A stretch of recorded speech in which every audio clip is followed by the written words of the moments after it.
Alright, so this is the second video in our video set here on logarithm properties, and basically what these two properties that we're going to look at here are going to deal with are how do we deal with multiple logarithmic expressions.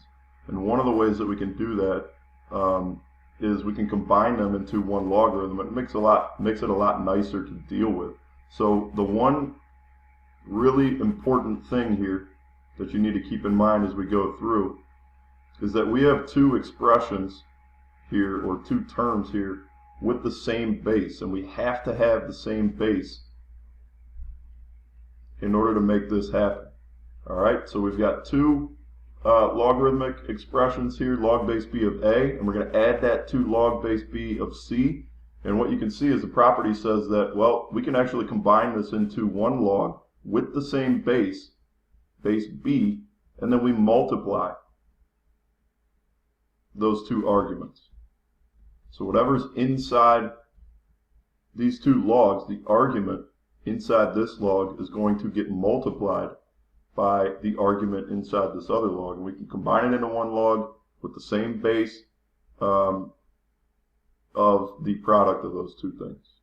And because of that, we've named it the product property. So anytime you add two logs with the same base, we can combine that into one log with that base of the product of the two arguments. So let's take a look at how we might use this.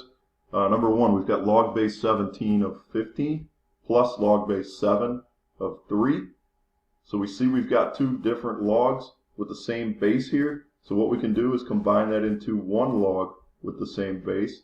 And because we're adding, we can take the argument here, 15, and multiply it by our argument over here. So that becomes the log base 7 of 15 times 3. And simplifying a little bit further, we end up with the log base 7 of 45. So we can simplify these two logs, the sum of these two logs, using that product property into one log. Same thing here, we've got two logarithms with the same base, so we can combine that. The one thing here, you've got to be careful of this. Notice that on this problem, we've got a coefficient that's not 1. And I want to refer you back up top to what this thing says. This thing says that essentially if you have a coefficient of 1 on each one of these, we can combine it. So we have to create that case, if you don't already have it, before we combine these two logs with the same base. So here we've got a coefficient of 2, and using the power property, essentially what we can do is move that 2 back up into the exponent so that we can then create this scenario where we have two logs that we're combining with the same base. And so I've got, this is going to end up being 10 squared. That becomes the exponent on the argument. And now I've got two logs with the same base, so I can combine them into one logarithm with that base 2. And on the inside, we're going to end up with 5 times 10 squared. And just to further simplify this, we end up with the log base 2. 10 squared is 100 times 5, ends up being 500. So we've now got two different logarithmic expressions we've combined into one with that same base using the product property.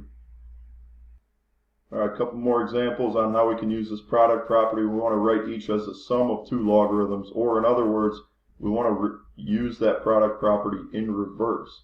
So we start with one logarithm, and sometimes it's going to be beneficial if we can break this up into two different logarithms.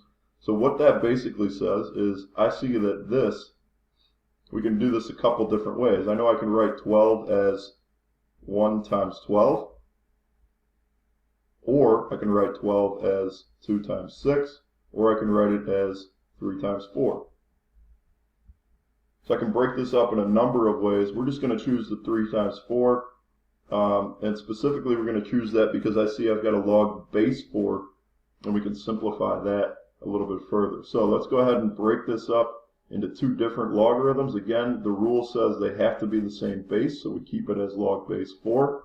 The first one is going to be 3.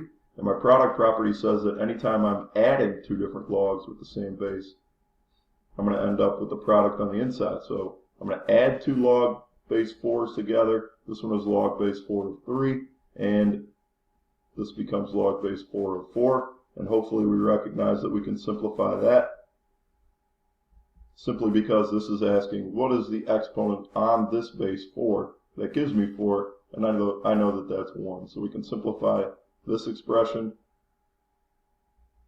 a little bit further into what we have here. One more here of this product property.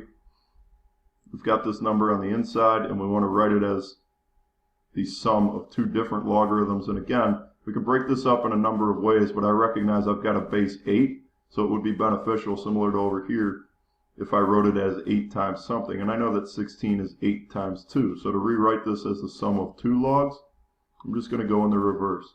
Log base 8, and I'm writing it as a product, so I need my 8 here. And I'm going to add that to log base 8 of 2. And so log base 8 of 8 just asks what exponent on 8 gives me 8. We know that's 1 plus log base 8 of 2. And that's how that process works.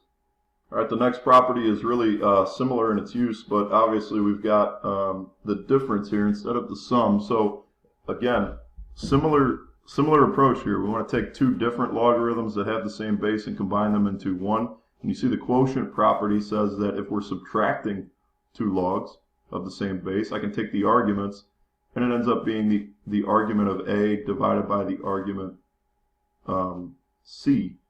So I can combine that into one log that is log base b of a divided by c. So let's go ahead and apply this. We've got log base 7. We're going to combine these two into one property. One log. My first argument is 21. My second argument is 3. I know that that simplifies to log base 7 of 7. And I can simplify even further. And I know that log base 7 of 7 equals 1. So not only here not only can I combine them into one logarithm, but after I simplify, I've got a case where I actually get an explicit answer for what this expression up here is worth, or what the value of that difference is. Same principle here. We've got log base 2. We want to combine it into 1. So I've got my first argument is 5. And I'm subtracting, so I divide the two arguments. And simplify, and we get log base 2 of 1/2. So this is asking 2 to the what power gives me 1/2.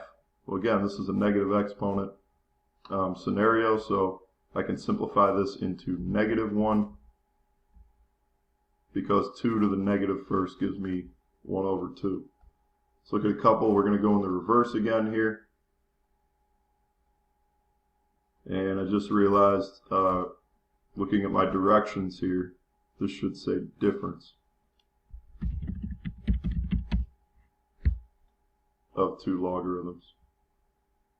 So let's go ahead and move forward. So we want to write this as log base 4 of something minus log base 4 of something. We can break this up. Log base 4 of, and again, there are a lot of different options, but essentially we want to write 15, that argument on the inside, as something over something.